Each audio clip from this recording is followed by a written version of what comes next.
నమస్తే న్యూస్ 24 తెలుగుకి స్వాగతం. వార్తల్లోని ముఖ్యాంశాలు ఇప్పుడు చూద్దాం.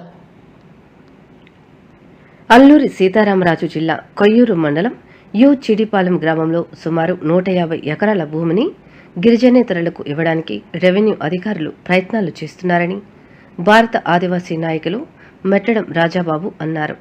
ఇప్పటికే గిరిజన ప్రాంతాల్లో ఇటువంటి సంఘటనలు ఎన్నో జరిగాయని, ఇప్పటికే తమ ఆదివాసీలు ఎంతో నష్టపోయారని, గిరిజన చట్టాలు ఎన్నో ఉన్నా మండల రెవెన్యూ అధికారులు గిరిజనేతరులకు పట్టాలు ఎలా ఇస్తున్నారని, వెంటనే ఈ ప్రక్రియను వెనక్కి తీసుకోవాలని, లేకపోతే కొయ్యూరు మండలాన్ని ముట్టడిస్తామని రెవెన్యూ అధికారులను ఆయన హెచ్చరించారు.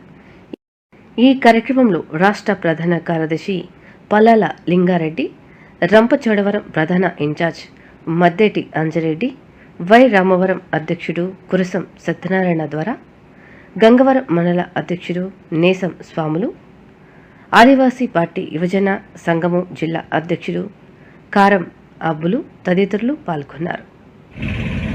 యూచీడిపాలెం గ్రామంలో నివసిస్తున్న గిరిజనేతరులకు ఆ భూమిని కట్టబెట్టాలని చెప్పేసి చూస్తూ ఉన్నారు.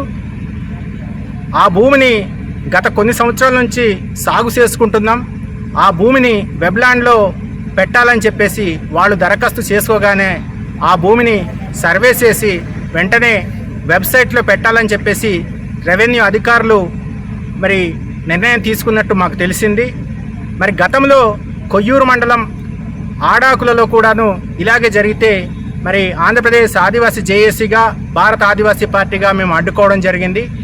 అలాగే ఇప్పుడు కూడాను యూసీడిపాలెంలో మరి ఈ అక్రమ భూ పట్టాల పంపిణీ కార్యక్రమాన్ని మేము ఖచ్చితంగా అడ్డుకుంటాం. దీనిపైన మేము కలెక్టర్ గారికి అలాగే పై అధికారులకు ఫిర్యాదు చేస్తాం.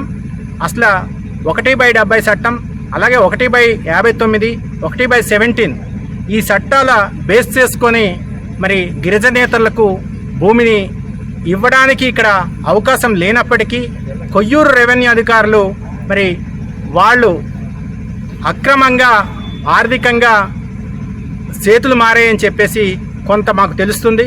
దాని ప్రకారం వాళ్ళు పట్టాలు ఇవ్వాలని చెప్పేసి నిర్ణయం తీసుకున్నారు. కానీ 1/70 అంటే ఏంటి, అసలు భూ బదలాయింపు చట్టం అంటే ఏంటో తెలుసుకొని అధికారులు ముందుకు వెళ్ళాలని చెప్పేసి మేము డిమాండ్ చేస్తూ ఉన్నాం. లేని పక్షంలో మేము కొయ్యూరు మండలాన్ని ముట్టడించడానికి సిద్ధంగా ఉన్నామని చెప్పేసి హెచ్చరిక చేస్తూ ఉన్నాం.